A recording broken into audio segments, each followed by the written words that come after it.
L'histoire est en marche à Leicester. À 4 journées de la fin, les Foxes dominent le championnat le plus réputé du monde. Incontestablement, la sensation de l'année. Allez Leicester, allez!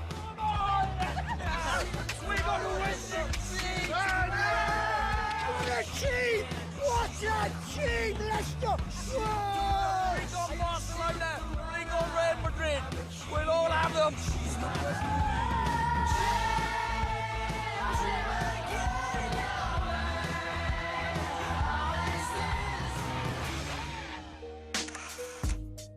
À la base, on était là pour se maintenir et on se retrouve à jouer le titre. C'est pour ça que voilà, dans le monde entier, tout le monde en parle. Je me rappelle, j'étais en Éthiopie il y a 2 semaines avec l'Algérie et c'était la folie. Tout le monde ne parlait que de Leicester en Éthiopie. Imaginez. D'autant plus improbable qu'il y a 1 an, Leicester City était bon dernier du championnat d'Angleterre, avec 7 points de retard sur le premier non relégable. Grâce à 7 victoires lors des 9 dernières journées, le club se sauve et termine finalement 14e. Mais qui aurait pu imaginer à l'époque retrouver les Foxes 1 an plus tard, avec 47 points de plus, et surtout en tête de la Première Ligue.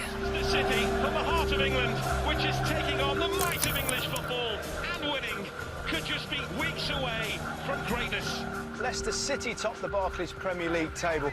I never, ever thought I would say. Et Gary Lineker, ancien joueur des Foxes, a même fait ce pari. Si Leicester gagne la Première Ligue, je présenterai l'émission de la rentrée en slip. Je pense que c'est la plus grosse surprise du football anglais, oui, même du football européen. C'est la plus grande histoire de tous les temps du football anglais. Du jamais vu selon Robert Coles. Il se passe ici quelque chose d'unique, voire d'irrationnel.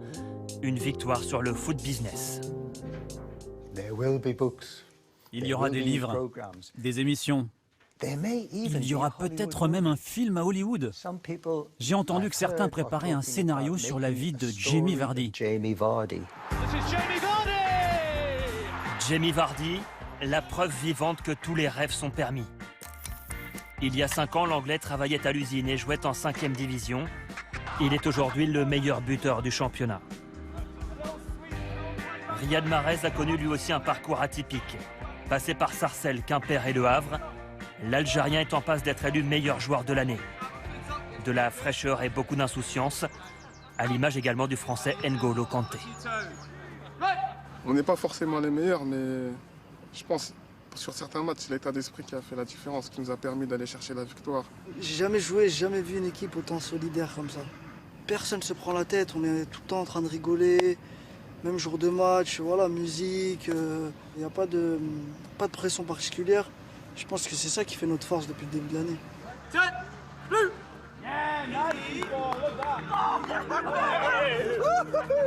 Leicester, c'est aussi la revanche d'un entraîneur, Claudio Ranieri. En 30 ans de carrière, l'Italien n'a jamais été sacré champion. Et il vit actuellement les semaines les plus importantes de l'histoire du club. Cette année, c'est particulier. Et donc, cette année, c'est bon. J'ai fait ce travail pour l'émotion qu'il va donner. Cette année, c'est particulier. C'est particulier parce qu'il y a un petit club.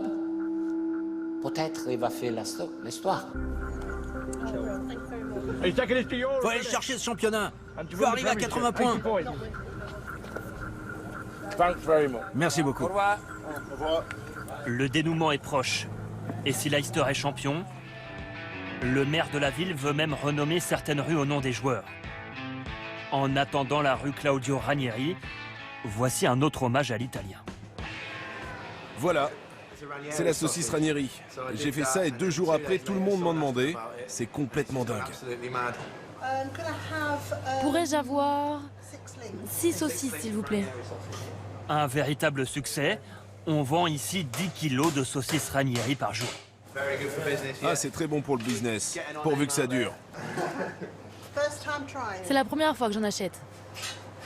Doivent être bonnes, puisque lui est bon. Une drôle d'atmosphère plane sur Leicester, plus habitué aux exploits des Tigers. Les rugbymen sont 2 fois champions d'Europe, 10 fois champions d'Angleterre, et encore en course pour le doublé cette saison. Mais dans la cité des Midlands, aucun souci de cohabitation, au contraire, c'est une immense fierté pour toute la ville. Il y a même l'équipe de basket de Leicester qui est en tête du championnat. On est premier en tout cette année. Et tout le monde sait désormais où se trouve Leicester. À 500 mètres à peine de l'enceinte des Tigers, celle des Foxes, le King Power Stadium. Nous y retrouvons Claudio Ranieri pour sa conférence de presse hebdomadaire. Bonjour, monsieur. Ça va? En arrivant, l'Italien salue comme toujours chaque journaliste.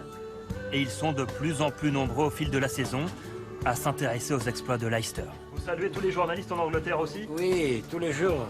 Beaucoup de journalistes. C'est bon.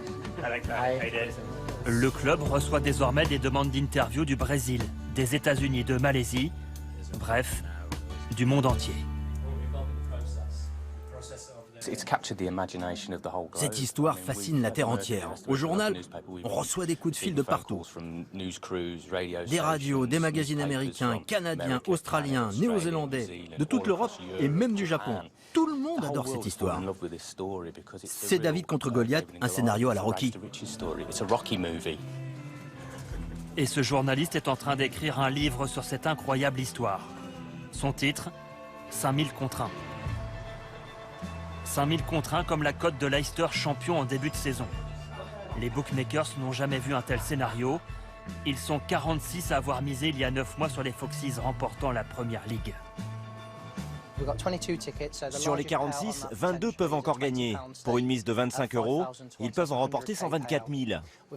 Les 24 autres, ils ont encaissé. On a racheté leur pari, on a payé jusqu'à 36 000 € pour un ticket peut-être perdant. Ce parieur qui a encaissé les 36 000 € de Ladbrokes, nous l'avons retrouvé dans la banlieue de Leicester. Ranieri, whoa, Ranieri, whoa, he came from Italy to manage the city. John Pryke est un homme heureux. Grâce à ses gains, ce modeste supporter de Leicester vient de se racheter une cuisine. Le mois dernier, il accepte l'offre des bookmakers et son histoire fait alors la une des journaux britanniques. Là, c'est pas moi sur la photo, hein. Si je n'avais pas pris les 36 000 € maintenant et qu'il n'avait pas gagné le championnat, je me serais botté les fesses. Je n'aurais rien eu ensuite. Je devais les prendre. Sans regret, car John a aussi parié sur Leicester dans les 3 premiers. Ce pari devrait lui rapporter 5 000 € de plus. Le bonheur total, d'autant que John a même donné le coup d'envoi de Leicester-Newcastle le mois dernier. J'ai pu serrer la main de Claudio Ranieri et j'ai embrassé le ballon du match aussi. Le ballon était posé à l'entrée du terrain, je l'ai pris, je l'ai embrassé. C'est une histoire fantastique. C'est un conte de fées. Oui, c'est un conte de fées, Chris. C'est comme ça depuis le début de la saison. Oui, en plus ça dure. C'est comme dans un rêve. Les supporters de Leicester sont aux anges. Et le propriétaire des Foxes, un milliardaire thaïlandais, tient à les remercier pour leur soutien sans faille. C'est l'anniversaire du propriétaire et il a décidé d'offrir à tout le monde un donuts et une bière. Il est vraiment généreux, c'est le meilleur. C'est fantastique, on a des t-shirts gratuits, des écharpes gratuites, tout est gratuit, c'est génial.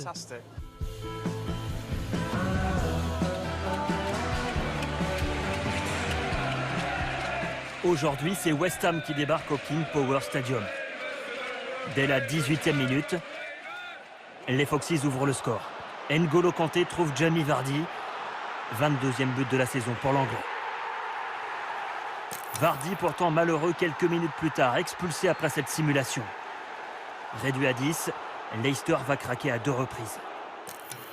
84e, puis 86e minute. 2-1 pour West Ham jusque dans les arrêts de jeu. Les Foxes arrachent le match nul 2 partout grâce à Ulloa. Le miracle continue. Nous sommes le Leicester. Il nous doit lutter, lutter, lutter chaque match, chaque ballon. Leicester est d'ores et déjà assuré de jouer la Ligue des Champions la saison prochaine. Les Foxes possèdent 8 points d'avance sur Tottenham, 13 points d'avance sur Manchester City, tombeur cette semaine, du Paris Saint-Germain.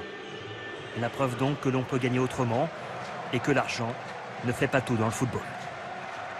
Paris, leur objectif c'est de gagner avec des champions, donc ils vont prendre des joueurs pour gagner avec des champions. Leicester, leur objectif cette année c'était de se maintenir. C'est pas forcément les plus grands joueurs qui sont venus à Leicester, mais aujourd'hui on est en tête de la première ligue, c'est une belle chose. Le plus important, c'est voir les joueurs avec les coraisons, la force mentale, la rage, la rage. Des valeurs qui font aujourd'hui la force de Leicester. Et autant vous dire que vous n'avez pas fini d'entendre ce refrain.